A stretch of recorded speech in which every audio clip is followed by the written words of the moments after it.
Magandang tanghali mga aga. Muli nandito na tayo sa, sa Dinhigan Fishport. At may mga nagbaba na pala ng mga panibagong tuna dito. Ayan, ilang bangka po ito. Isa, dalawa. Ayun, may apat pa dun. Oy! Ano daw pala? Tinanghali ako, hindi ako nakasapang ngarga.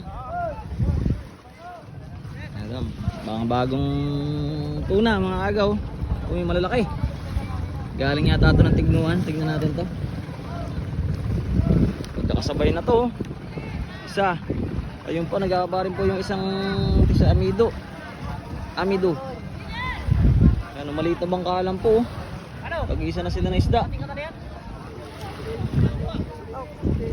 Yeah, shoutout kay Idol. Taga Leyte. Ayun. Ortiz. Shoutout na po sa mga taga Leyte. Tubal. Ortiz. Ito po yan sa Dinhigan. Nandito po sa Dinigan. Dito po kami sa Dinhigan Fishport. Ito, ilang peraso yan kaibigan? 7 peraso, marami-rami ito.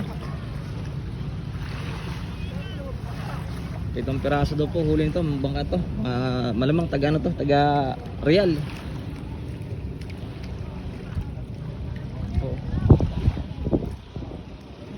Low tide nyo yung mga aga. Uy, may matinding ulanin to. Padating na ulanin mga aga. Ang low tide dito, angat-angat ang labas na labas ang buhangin dito sa Dinhigan Port. Ayan po, bagong ginagawang pantalan.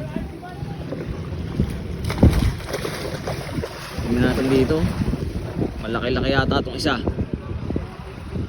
Bigay mo sa akin ha. Bigay rito ha. Wala pa tanong sa inyo.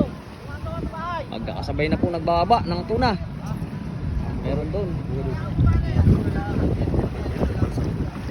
Okay. Sabay-sabahin ko lang to. Kabilaan para walang tapo, no? Meron to, meron dito. Meron din dito. Ang init ang buhangin. Anong pangalan ng ano mo? Kaga 1 TV. Ayun, pinakamalaki mga agaw. Kaya sama-sama na silang tatlo dyan, oh. Babang abot-abot na po sila dyan, oh.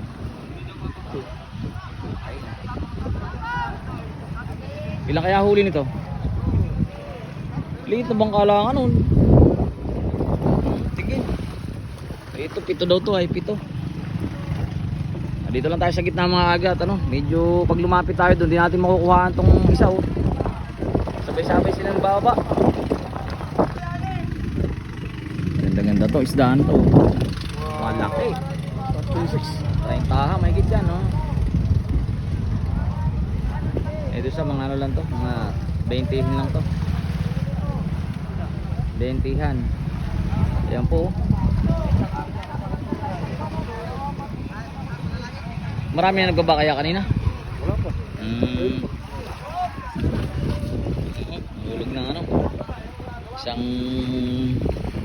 banyerang ano, lamarang.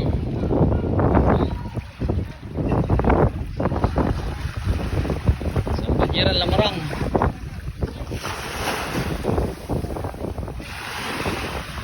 Hindi tayo mga aga, wala na yata ditong barilis ay. Ito madami to ay, oh.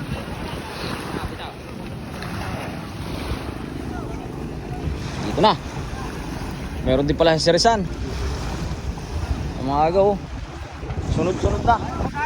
Kaya talagang baba na naman talaga ang presyo ng tuna kapag kaganito.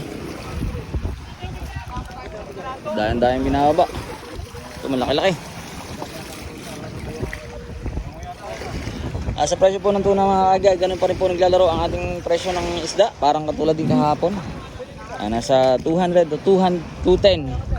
Depende po sa klase at saka sa laki, sa ganda ng quality ng isda.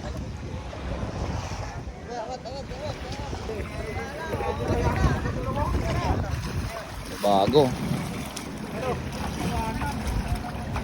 Da.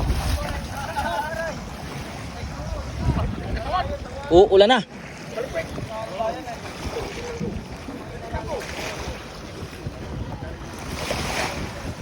Ulan na mga aga. Ayan, tapos na po siguro magbaba ng tuna.